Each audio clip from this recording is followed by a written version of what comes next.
Heart to Heart, a Catholic media ministry, presents Ornaments of Grace, stories for Advent and Christmas.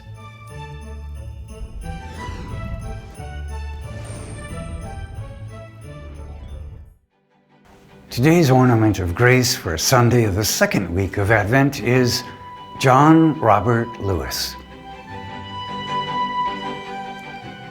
From the Gospel of Luke, chapter 3, verses 3 through 6. As it is written in the words of Isaiah the prophet, a herald's voice in the desert crying, "Make ready the way of the Lord, clear him a straight path. Every valley shall be filled, and every mountain and hill shall be leveled. The windings shall be made straight, and the rough ways smooth. And all mankind shall see the salvation of God."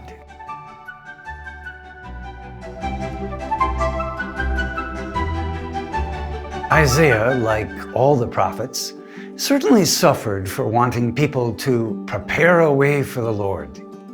He preached truth in spite of the powerful wanting to silence or ignore his message. John Robert Lewis, like the prophet, wanted everyone to experience the salvation of God. So he worked toward that goal his whole life, even when persecuted for the truth. Born in rural Alabama in 1940, John Lewis attended a Rosenwald School, one of the many state-of-the-art schools built across the South for African American students by Booker T. Washington and Julius Rosenwald, then President of Sears Roebuck. John, in recalling his school days, said he had a great teacher who encouraged him to read. He followed his teacher's advice and read as many books as he could find. When he was 16, he and his siblings went to nearby Troy, Alabama, to get a public library card. They were told the library was only for whites and were turned away. In the next few years, as he went to town more, he realized how segregated Troy was. In 1955, he heard Dr. Martin Luther King Jr. on the radio. He followed the Montgomery bus boycott, later meeting Rosa Parks, who, by refusing to move to the back of the bus, played a significant role in that boycott. Lewis graduated from the American Baptist Theological Seminary in Nashville, Tennessee, and was ordained a Baptist minister. From there, he attended Fisk University, where he earned a bachelor's degree in religion and philosophy. Both were historically black colleges. While studying, Lewis became an activist for civil rights.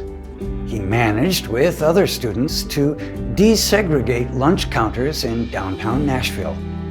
Lewis was arrested and jailed often, but he strictly adhered to nonviolence. During this period, John said it was essential to cause good trouble, necessary trouble, in order to bring about racial justice. In 1961, Lewis was one of the original 13 Freedom Riders, a group of both whites and blacks trying to desegregate bus seating in the South. He and others were brutally beaten. John was even imprisoned for his actions. Still, he persisted. In 1964, he launched a campaign to engage college students throughout the country to register voters in Mississippi. In 1965, John organized the Selma Voting Rights Campaign, along with the Selma to Montgomery marches, to bring national recognition to the cause. On March 7, 1965, now called Bloody Sunday, Lewis and Hosea Williams led more than 600 marchers over the Edmund Pettus Bridge in Selma, Alabama.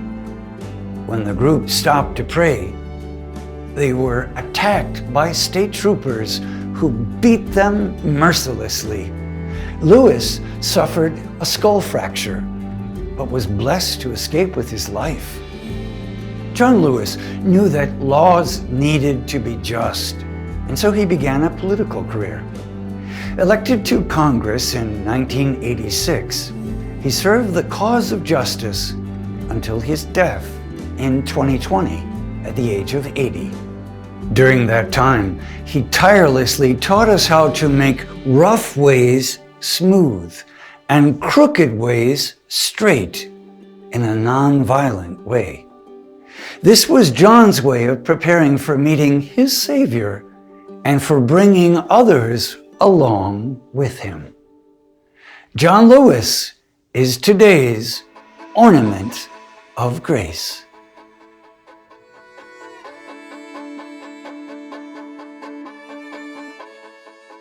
Observing the beautiful ornaments.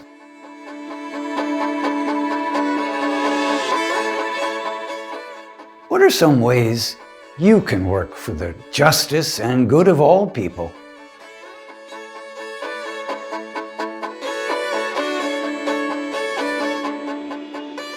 How can your thoughts help to keep your actions for various causes nonviolent?